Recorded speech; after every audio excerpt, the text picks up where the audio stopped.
Did you do anything like really intense to prepare for the isolation? Did you go visit the jails? Did you check out jail cell? Did you build one in your house or something crazy like that? Nah, I should have done. We were shooting in real prisons. We were shooting in real active prisons. There were times where when I was going to set, I had to take my laces off and my ID. I couldn't bring my phone in. I remember after shooting the scenes while we were changing locations in the prison, we had to walk along the wall because there were inmates coming this way. And so that puts something, into your soul, especially with the topic of what we're talking about. I'm looking at these men and I'm wondering, should you be in here right now? Do you deserve to be in here? And then I learned the color code. There's a color code in these jails where they put them in green or red or white, and it depends on their offense, on how minor or major it is. We're putting colors on humans, and so that just carries as you're walking, and the world was there for me to live in. And for lunch breaks and times where they were switching the cameras, I stayed in the cell. I didn't want to go to lunch. I didn't want to really speak to people. Corey didn't get the chance to. So for this little bit of time, I don't have to.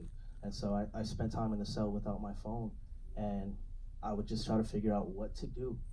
I found myself staring at a piece of gum that was in the corner, and I picked it up. I started playing with it. I stretched it. I put it all over the wall, and I was like, how many little pieces of this gum can I make? And then they came back saying they were ready. I didn't even know the amount of time that I thought 5-6 hours had passed. 35 minutes, maybe 40 minutes. And so, what was 12 years like?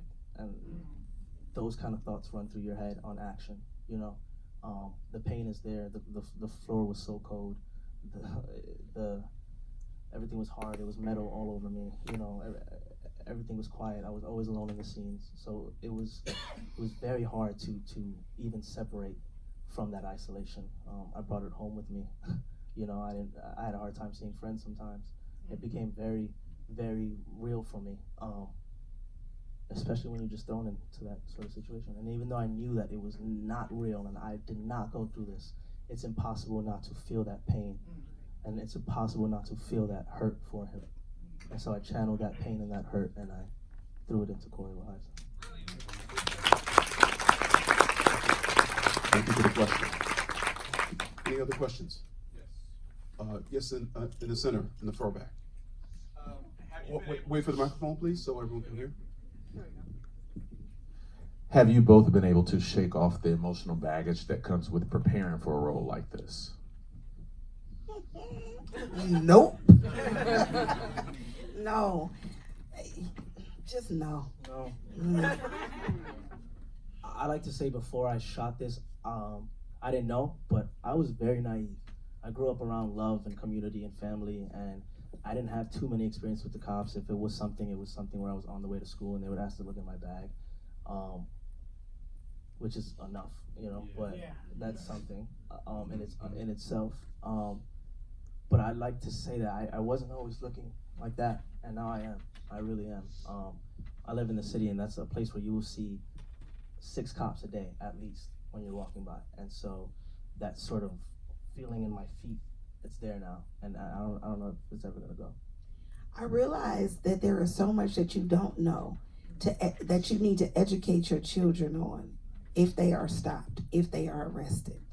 And you realize, especially through the lens of these parents in this film, that they didn't know what they didn't know.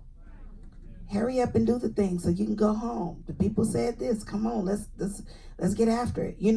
So you and as a mother, I have a son and 2 daughters, but that boy, you send him out of there every day, nervous, because you just don't know. You just don't know. In the blink of an eye, your whole life could change.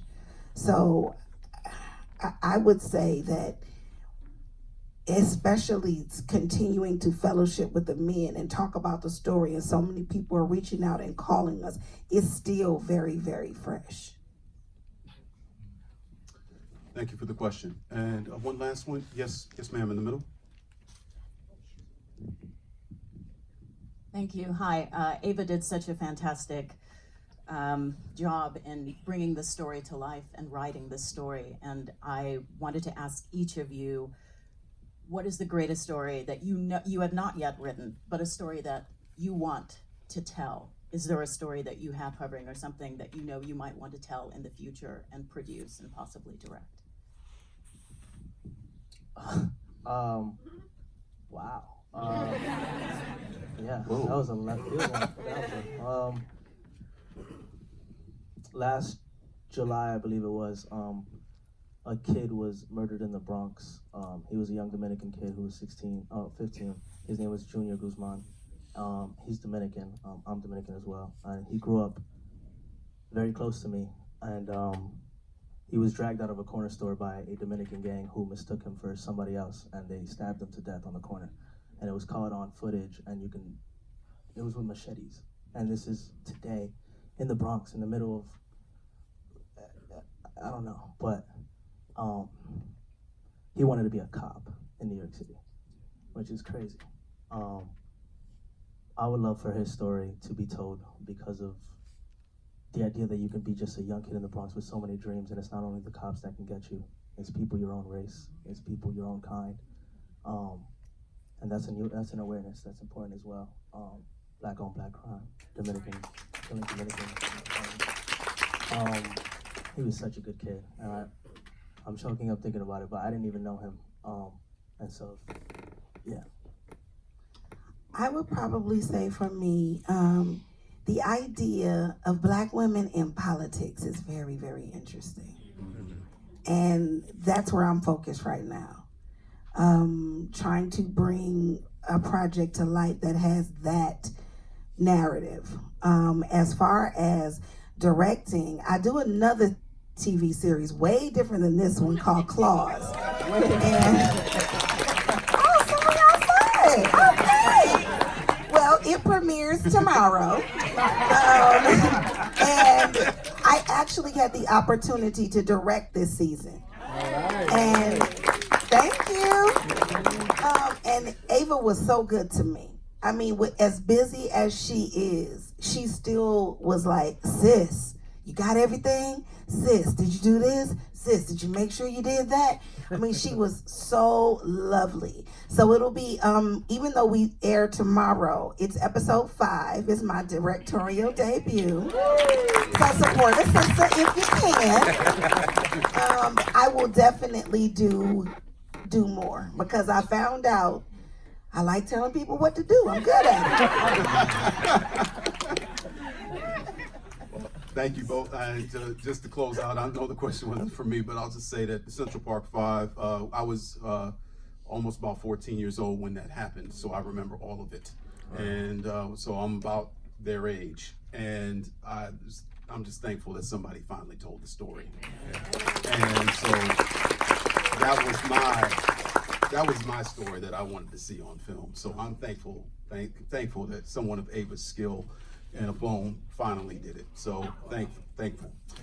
Thank you both for being a part of it, and thank you all guys. for being here. And thank you all, and have a safe trip home.